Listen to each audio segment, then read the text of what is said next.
দোকানের থেকেও ভালো বরফি বাড়িতেই তৈরি করে নিতে পারবেন। একটুও থালার নিচেই লেগে নেই, কত সুন্দরভাবে উঠে আসছে। ফ্রিজ ছাড়াই 2 মাস পর্যন্ত এভাবে রেখে দিতে পারবেন। বরফিগুলো দেখুন কতটা পারফেক্টভাবে তৈরি হয়েছে। নমস্কার বন্ধুরা, পিওর রান্নাঘরে আরও একটা নতুন রেসিপিতে আপনাদের সকলকে স্বাগত জানাই। আজকের ভিডিওতে আমি সুজির বরফি বানিয়ে দেখাবো। একদম পারফেক্টভাবে এই বরফিটা বানাবো, যাতে আপনারা বাড়িতে খুব সহজে তৈরি করে নিতে পারেন। আর এই বরফিগুলো বানানো কিন্তু খুবই সহজ, 2 মাস পর্যন্ত সংরক্ষণ করে রেখেও খেতে পারবেন। তো চলুন আজকের রান্নাটা শুরু করি, আর পুরো ভিডিওটা অবশ্যই শেষ পর্যন্ত দেখতে থাকুন। আশা করছি আজকের ভিডিওটা আপনাদের সকলে ভালো লাগবে। আর আমার চ্যানেলে যদি নতুন বন্ধু হয়ে থাকেন, অবশ্যই আমাদের চ্যানেলটিকে সাবস্ক্রাইব করে এবং আমাদের ফেসবুক পেজটিকে ফলো করে আমাদের পাশে থাকবেন। আজকের এই সুজির বরফিটা বানানোর জন্য একটা কড়াই বসিয়ে দিয়েছি। প্রথমে কড়াইয়ে দিয়ে দিচ্ছি 2 চামচ ঘি। অবশ্যই করে ঘিটা দেওয়ার চেষ্টা করবেন, তাহলে বরফিগুলো খেতে খুবই স্বাদ হয়। এবারে ঘিয়ের মধ্যে 2 চামচ বেসন দিয়ে দিচ্ছি। গ্যাসের ফ্লেমটা একদম লো করে রাখতে হবে আর অনবরত নাড়তে হবে যতক্ষণ না পর্যন্ত বেসনটা ঘিয়ের সাথে খুব ভালোভাবে ভাজা হয়ে যায়।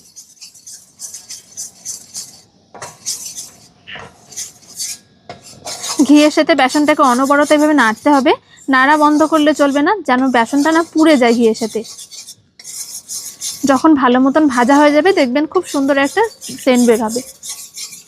বেসনটাকে ভালো মতন ভেজে নিয়েছি। এবারে দিয়ে দিচ্ছি 1 বাটি সুজি।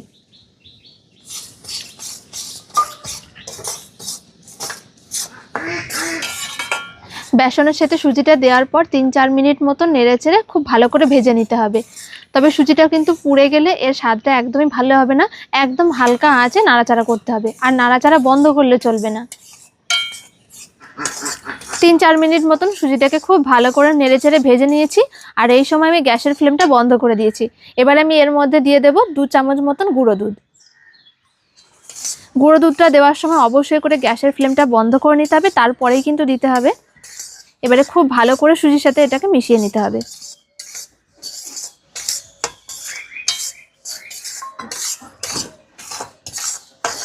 সুজিটা আমি একটা পাত্রে নামিয়ে রাখছি।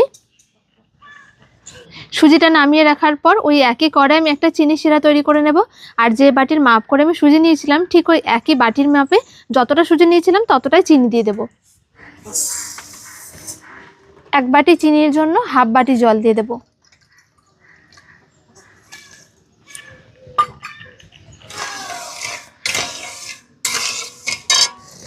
চিনিটা ভালোভাবে গলে গেছে। এবারে এর মধ্যে দিয়ে দিচ্ছি 1 চিমটে লবণ, তার সাথে দিয়ে দিচ্ছি 1 চামচ ঘি।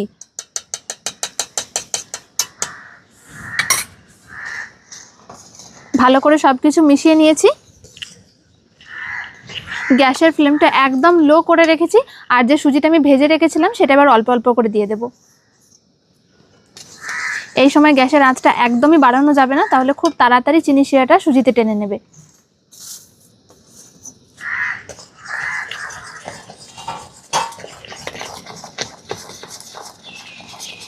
সুজিটা দেওয়ার পর খুব ভালোভাবে চিনির শিরার সাথে সুজিটাকে মিশিয়ে নিতে হবে। আর গ্যাসের ফ্লেমটা লোতে রেখে নাড়াচাড়া করতে হবে।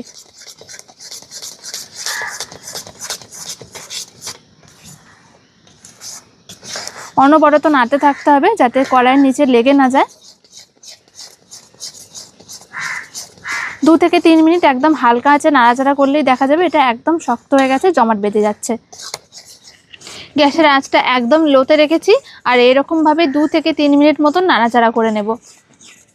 যদি এখানে এলাচের গুঁড়ো দিতে চান তাও দিতে পারেন।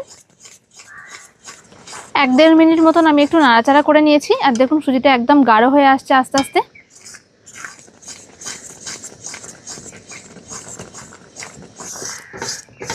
সুজিটাকে আমি বেশ খানিকক্ষণ জাল করে নিয়েছি। আর দেখলেই বুঝতে পারবেন একটা চিটচিটে ভাব আছে। আর যখন এরকমভাবে খুন্তি থেকে ছাড়বেন দেখবেন একটু শিরা শিরা মতন লাগছে। এই দেখুন একদম সুতোর মতন হয়ে ছাড়বে, তখন বুঝবেন যে এটা একদম ঠিকঠাক হয়ে গেছে। এবার এটাকে আমি নামিয়ে নেব। থালার মধ্যে অল্প একটু ঘি নিয়ে নিচ্ছি। আমি এই থালার মধ্যেই সেট করে নিচ্ছি। যদি অন্য কোনো পাত্রে বসাতে চান তাও কিন্তু হবে, কোনো অসুবিধা হবে না।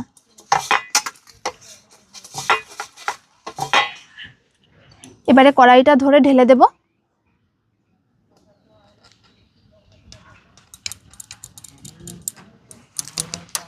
দেওয়ার সাথে সাথে এইভাবে করে ছড়িয়ে দিতে হবে।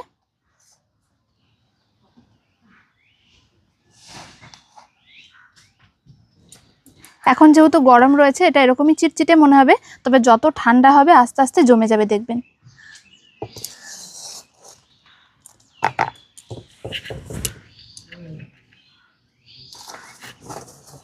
চামচে একটু ঘি লাগিয়ে নিয়েছি, এই ঘিটা দেওয়ার পর এইভাবে করে একটু সমান করে নেব।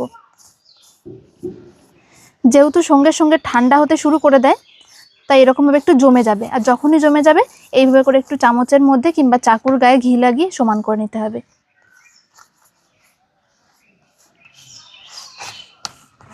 আর আমি এবার একটা চাকু নিয়েছি আর চাকুর গায়ে একটু ঘি লাগিয়ে নিয়েছি। যখন এটা হালকা নরম থাকবে সেই সময়তেই পিস করে এটাকে শেপ দিয়ে নিতে হবে।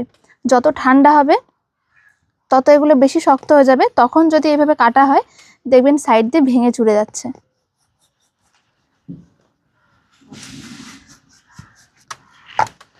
আমি এইভাবে করে কেটে নিচ্ছি, আপনারা নিজেদের পছন্দ মতন শেপ দিয়ে নিতে পারেন।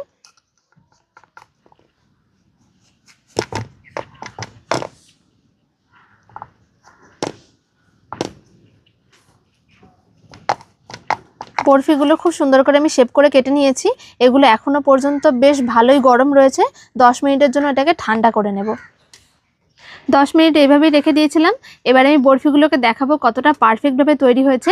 আর যারা বাড়িতে বরফি বানাতে পারছেন না, নরম হয়ে যাচ্ছে বা কিছুদিন পরে নষ্ট হয়ে যাচ্ছে, তারা কিন্তু এরকমভাবে বাড়িতে বানিয়ে নিতে পারেন।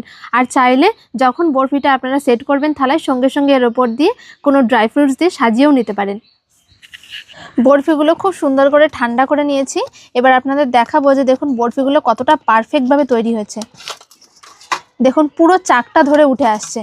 এবার আপনাদের এগুলো ভেঙেও দেখাচ্ছি। একটুও থালার নিচেই লেগে নেই, কত সুন্দরভাবে উঠে আসছে।